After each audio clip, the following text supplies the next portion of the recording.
어째 공부는 잘하고 있습니까? 이정민입니다. 5월에 해야 될 거 말씀드리겠습니다. 중간고사 이후에 어떻게 대처할 것인가. 중간고사 시험을 잘 쳤을 수도 있고 마음에 안 들 수도 있는데 이때 중요한 거는 왜입니다. 왜, why. 저희 학원 같은 경우에는 아무래도 내신이 강한 학원이다 보니까 중간고사 치고 학원에 이제 학생들이 문의를 굉장히 많이 주십니다.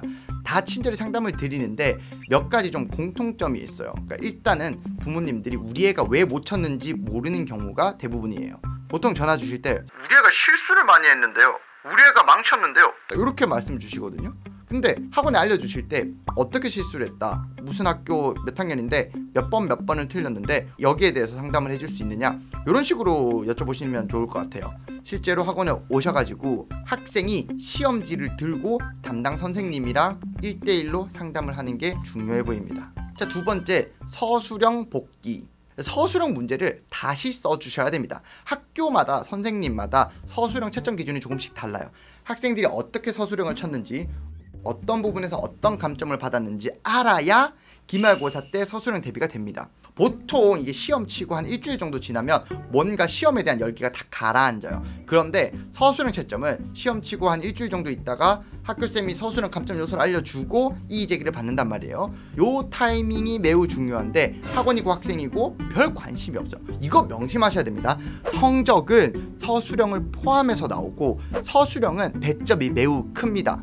지금이라도 늦지 않았으니까 서술형을 다시 적어보고 학교 선생님이 어디서 감점을 시켰는지, 다른 애들은 어디서 감점이 되었는지 정확히 파악을 해야 기말고사 때 그거를 반영해서 서술형을 볼 수가 있는 거예요. 서술형 이야기는 제가 하도 많이 이야기해서 이 영상 참조하시고요. 자, 세 번째, 어떻게 출제되었는가. 중등 내신은 그냥 공부하는 게 맞습니다. 어디서 어떻게 출제됐고 막 이걸 막 그렇게까지 분석할 필요는 없어요. A만 받으면 되죠. 근데 고등 내신은 어디서 출제되었는지가 매우 중요합니다. 자, 그래야 기말 때 출제 경향에 맞게 공부를 해가지고 성적을 빠르게 올릴 수 있는 거예요. 만약에 문제가 쉬웠는데 막 애가 마라톤 킬러만 주장창 봤다? 그럼 기말 때 또 망치는 거예요. 그래서 어느 책에서 얼만큼 출제가 되었는지 잘 파악하셔야 됩니다. 이거 보세요. 다 분석을 해놨잖아요. 그래서 학원에서 이거 분석 안 해주면은 학생이 직접 콴다 찍어가지고 아, 요 문제 여기서 냈네? 요렇게 보시면 됩니다. 네 번째, 수행평가 챙기기. 학교별로 수행평가가 좀 까다로운 것들이 있어요. 특히 수학 같은 경우에는 주제를 잡는 게 조금 어려워요. 그래서 내용이 너무 어려워지거나 너무 쉽거나 해가지고 막 조사할 게 안 나오고 뭐 이렇게 되는 경우가 많단 말이죠. 그래서 주제를 잡거나 수학 독후감 책을 선정하거나 이런 것들은 학원 선생님한테 물어보는 게 좀 좋습니다. 그래서 독후감 쓰는 방법 여기 올려놨어요. 다섯 번째, 기말은 어떻게 칠 것인가. 자, 기말 대비를 해야 되겠죠. 중간고사랑 기말고사 사이가 그렇게 길지도 않아요. 5월에는 체육대회든 뭐든 행사가 너무 많아요. 학생들 시간이 붕 뜰 때가 너무 많습니다. 그래서 5월 중순부터 6월 말까지, 올해는 6월 1일 지방선거 휴일까지 잘 계획해가지고 요 시기 안에 주요 과목을 미리 엄청나게 공부를 많이 하셔야 됩니다. 제가 카페에 1학년 1학기 기말고사 시험지를 올려놨으니까 영상 설명란 참조하시고 학생들이 풀어봤으면 좋겠습니다. 여섯 번째, 입시 설명회가 5월에 있어요. 우리나라에 영재학교가 8개가 있어요. 근데 코로나 때문에 일정이 아주 막 뒤죽박죽이 됐죠, 최근에. 그래서 6월 달에 이 학교들의 원서를 쓰려면 5월에 설명회나 일정을 잘 확인하셔야 됩니다. 학교 홈페이지 들어가시면 되고요. 요 주소는 이렇게 요거 참조하시면 됩니다. 일곱 번째, 고3들은 6월 평가원을 대비해야 되겠죠. 6월 평가원 시험은 재수생이 진입하는 시험이고 올해 수능 트렌드를 파악할 수 있는 매우 중요한 시험입니다. 이건 다 아는 내용이니까 여기까지만 강조할게요. 아직 현우진 뉴런 안 들은 학생들은 뉴런 꼭 들으시고요.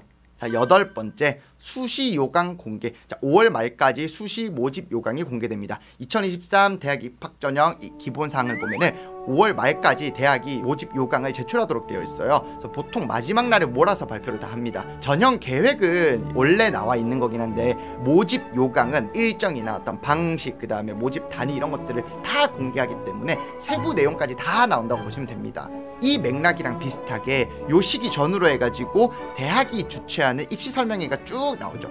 요거는 이제 학교나 이런 데서 누가 챙겨주지 않기 때문에 학부모님들이 챙기는 게 가장 좋고요. 주요 사설 기간 입시 설명회에서 적당히 정리해서 주기도 합니다. 요즘에는 사설 입시 기관들이 유튜브에 맞게 다 정리해가지고 올리는 편이죠. 참조하시면 좋을 것 같고요. 아홉 번째, 5월 말이 되면은 경찰대, 육사, 해사, 공사, 국간사 입시가 시작됩니다. 원서 접수를 해야 되겠죠. 중복 지원이 사실상 안 되기 때문에 잘 보고 지원하시고요. 요즘 실질 경쟁률이 하락하고 있기 때문에 적당히 노려볼 만하다고 봅니다.